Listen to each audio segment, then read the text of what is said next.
Y vámonos con Marta Lamas y Mauricio Merino. Querida Marta, ¿cómo estás? Bien, gracias. ¿Y tú? Hola, Mauricio. Yo encantado de Hola, verlos, como siempre, querido Mauricio, ¿cómo te va? hola Marta, hola Mario, bien, más o menos. Bueno, ahorita nos cuentes por qué el más o menos, pero arrancamos, si te parece, Mauricio, con Marta, que nos trae el Sí, seguimiento de este tema que nos ponías en la mesa aquí la semana pasada. Fíjate que yo no había leído el artículo que Mauricio recordó, el de Ricardo Rafael, que me Ujú. impresiona mucho. Se llama Los riesgos del efecto Holmes y habla de este personaje del Sherlock Holmes, ¿no? Que daba siempre la impresión de que resolvía los casos criminales a la perfección. Y dice que el efecto Holmes es perjudicial para la expectativa de toda pesquisa criminal. Y Ricardo Rafael hace toda una revisión del caso. Me da la impresión que con la información que le da el presidente municipal, ¿no?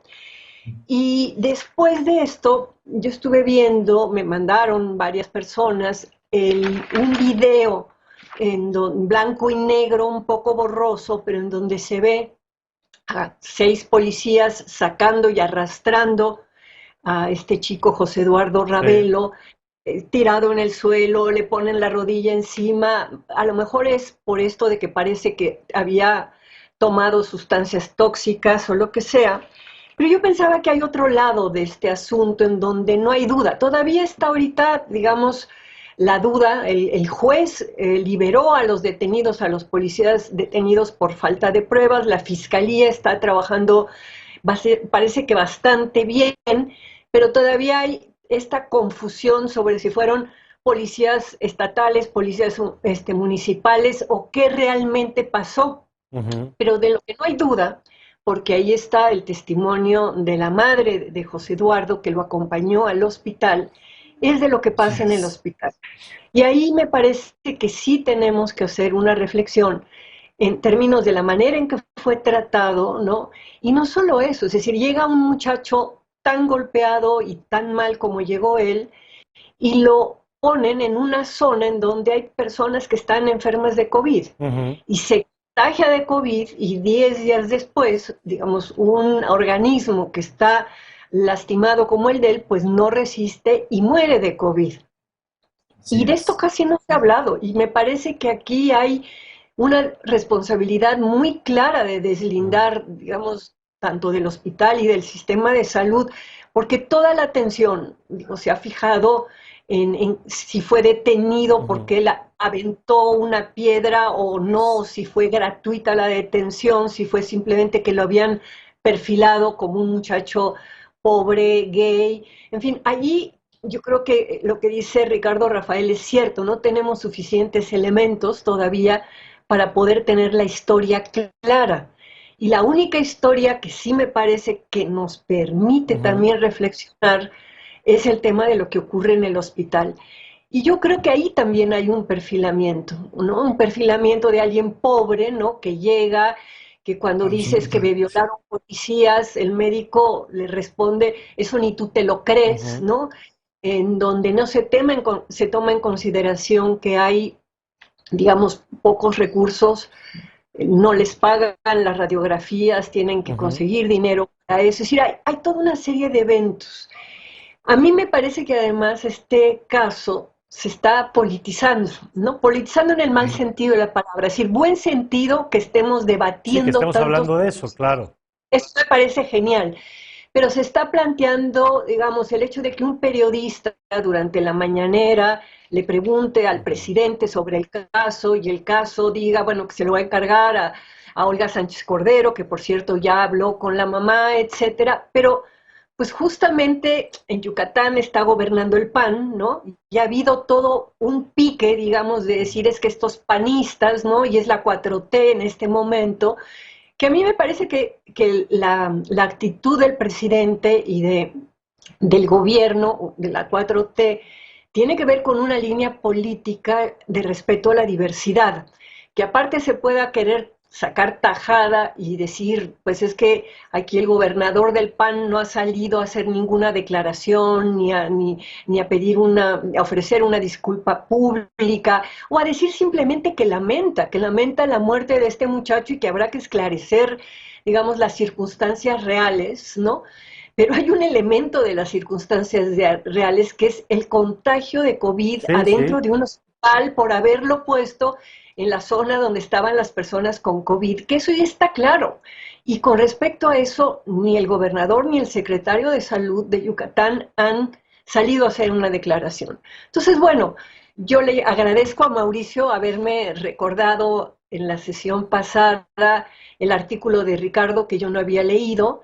Ricardo dice en su artículo justamente que que se equivocó en la nota que había hecho antes, y que va a seguir indagando para tratar de esclarecer qué es lo que pasó, pero él también va a plantear el tema del hospital, ¿no? Que me parece que es un tema que sí tenemos que seguir y que sí sorprende que el secretario de Salud de Yucatán pues no haya salido a hacer una declaración, ¿no? O a ofrecer una disculpa o lo que toque. También eso es rendición de cuentas en esa institución. Gracias, Marta. Y gracias por seguir con el tema. Y Mauricio, tú también nos traes otro asunto que me parece importante, hablando de instituciones relevantes. Creo que hoy vas a hablar de una a la que hay que cuidar.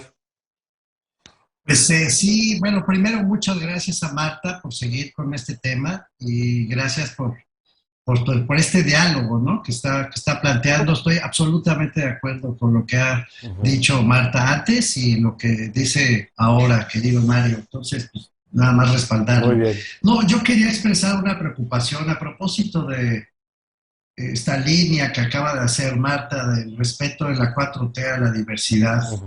Pues expresar una preocupación seria porque en esta semana el presidente de la República en una de sus conferencias mañaneras, sin venir al caso, que le estaba preguntando sobre el asunto de Brenda Lozano y todo este lío que se armó en pues con el agregado cultural de la Embajada de México en España, no me meto en ese lío, es otro zipizape, pero sin venir al caso, de repente se vino contra el CIDE, el señor presidente. Dijo básicamente que no es siempre, ¿no? Que hay un pensamiento conservador, neoliberal, que tenía un predominio absoluto en el país y que había que irlo quitando poco a poco. Así dijo. Y luego avanzó y dijo que él entendía que existían escuelas, citó al ITAM, al Tecnológico de Monterrey, para formar cuadros de ese tipo de pensamiento, y añadió, esto es a la letra, que el Estado también esté financiando una institución con ese mismo propósito como el CIDE, es inaceptable. Que su presupuesto, dijo el presidente, se destina a financiar investigación de las empresas y no hacer investigaciones en beneficio de la gente. Eso dijo el presidente. Y bueno, ya sabemos que hay una dinámica, Mario, en la que en las conferencias mañaneras pues hay afirmaciones así muy, muy potentes que simplifican asuntos complejos y que luego avanzan hacia la estigmatización. Esto es muy delicado, y la estigmatización avanza después a la destrucción de reputaciones. Y que manda línea al resto del gobierno. O sea, lo que dice el presidente no se acaba en lo que dice el presidente. Lo que dice el presidente luego tiene efectos en la administración pública y en la relación con los actores que ahí señala. Así es, Mario. Por eso me preocupa mucho, porque lo que dijo el presidente no es cierto. Alguien le ha mal informado.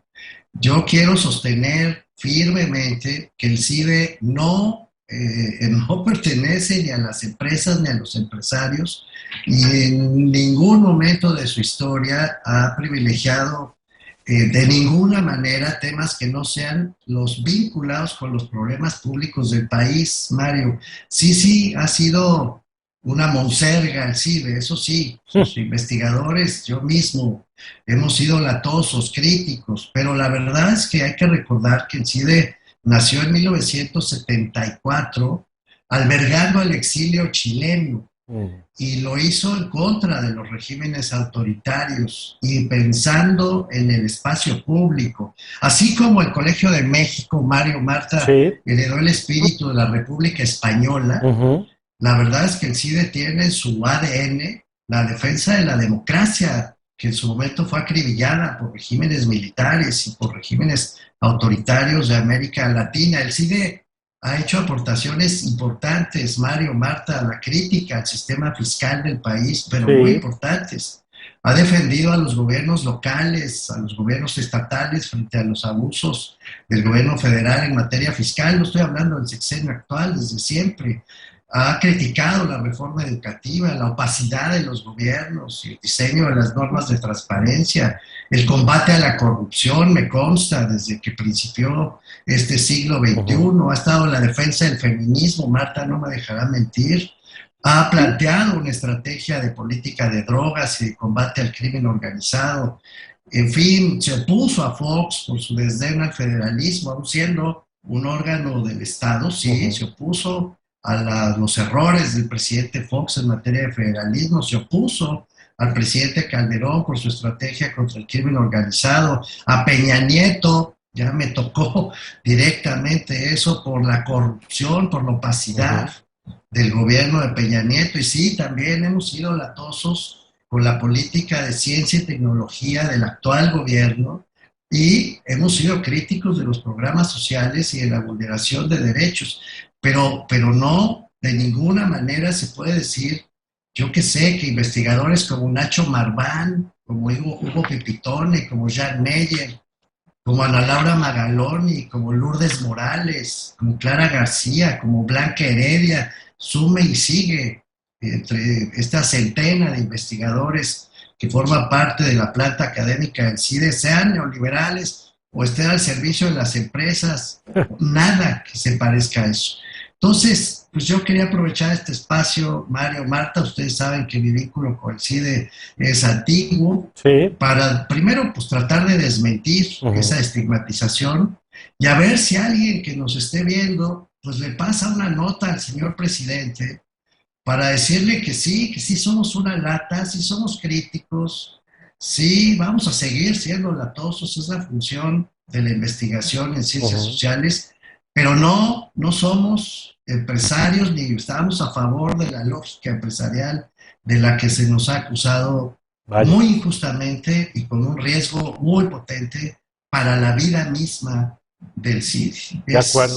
Es grave lo que pasó y ojalá, ya sé, el presidente nunca ha rectificado lo que afirma, nunca jamás en su trayectoria, pero puede no refrendarlo. Pues mira, ya sería ganancia. Bueno, pues dejar que el CIDE, como dice Marta, que la 4T hace, respetar la diversidad, la pluralidad y la vigencia de una institución que de veras le ha dado mucho al país. Sin duda. Marta. Gracias, Mauricio. Gracias a ustedes. Gracias, Marta. Gracias, bye. Gracias a los dos. Nos vamos a un corte y regresamos con Mauricio Mechula.